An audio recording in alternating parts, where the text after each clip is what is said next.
Hi, welcome back to English time. How is life, students?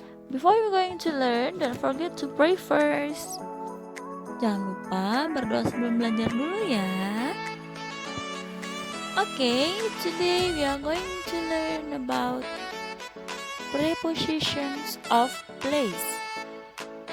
Minggu lalu kita sudah membahas sedikit mengenai preposition of place. Nah, untuk hari ini kita akan bahas lebih detail mengenai preposisi. Oke, anak-anak masih ingat atau tidak preposisi itu apa? Prepositions of place itu seperti apa? Lalu apa saja? Masih ingat tidak? Oke, jadi di dalam preposition of place itu ada banyak sekali. Contohnya seperti in, on, above, dan lain sebagainya. Oke, preposition of place is used to indicate the location of people or object, atau kata depan yang digunakan untuk menunjukkan lokasi untuk lokasi orang, benda, atau objek tertentu. Nah, jadi saat kita ingin menyebutkan letak atau lokasi suatu benda, itu kita bisa menggunakan preposisi. Nah, ini dia preposition of place itu ada banyak. Between di antara, beside di samping, behind di belakang, above di atas, in front of di depan, under di bawah, on di atas, lalu near dekat, below di bawah, dan in di dalam. Oke, apa saja contoh-contohnya? Let's start. First is on. On itu di atas. Contoh kalimatnya adalah the blue bird is on the box. The blue bird is on the box. Burung biru berada di atas box. Nah, jadi on ini yang menempel dengan benda. Jadi burungnya langsung menempel dengan boxnya. Next is above. Above juga artinya di atas tapi yang tidak menempel dengan benda. The apple is above the table. Next is under and below, yang mana dua-duanya memiliki arti di bawah. Under itu bendanya dua-duanya menempel, tapi kalau below itu tidak menempel ya. The mouse is under the box. Jadi tikusnya ada di bawah box, tepat sekali di bawah box.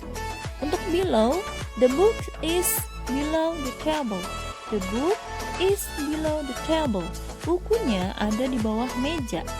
Tapi tidak menempel dengan meja ya, maka menggunakan below. Next is between and beside atau next to. Between artinya di antara. The apple is between the boxes. Apelnya berada di antara dua box. Nah, ada di tengah-tengah ya. Selanjutnya beside artinya di samping. The apple is beside the box. Apelnya ada di samping box. Oke, next. In front of sama behind. In front of di depan, behind di belakang. Untuk contoh in front of, the apple is in front of the box. The apple is in front of the box. Apelnya ada di depan box. Next, the mouse is behind the cheese. Tikus berada tepat di belakang keju. Oke. Next, practice time. Telling a position of noun.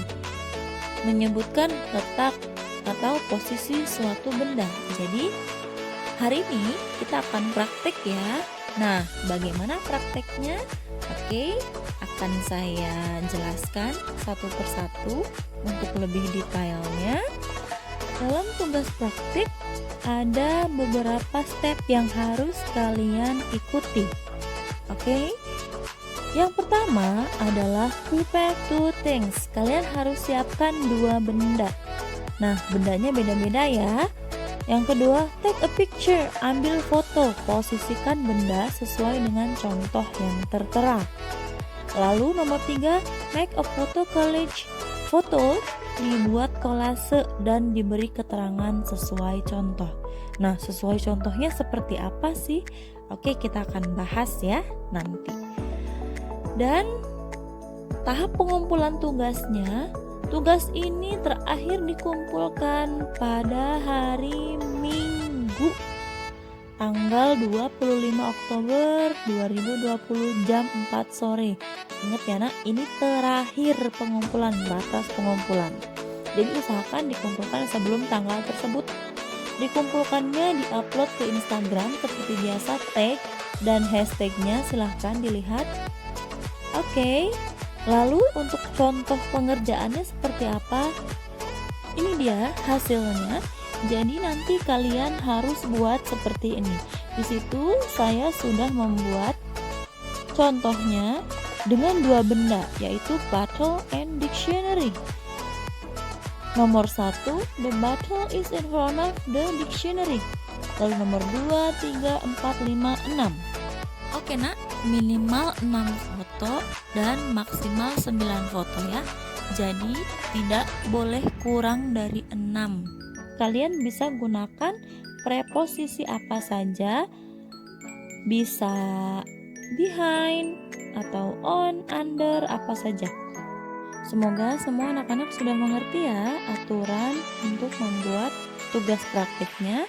Jika masih ada yang belum paham, bisa silahkan ditanyakan di grup. Oke, Miss Novi akhiri. Wassalamualaikum warahmatullahi wabarakatuh. See you.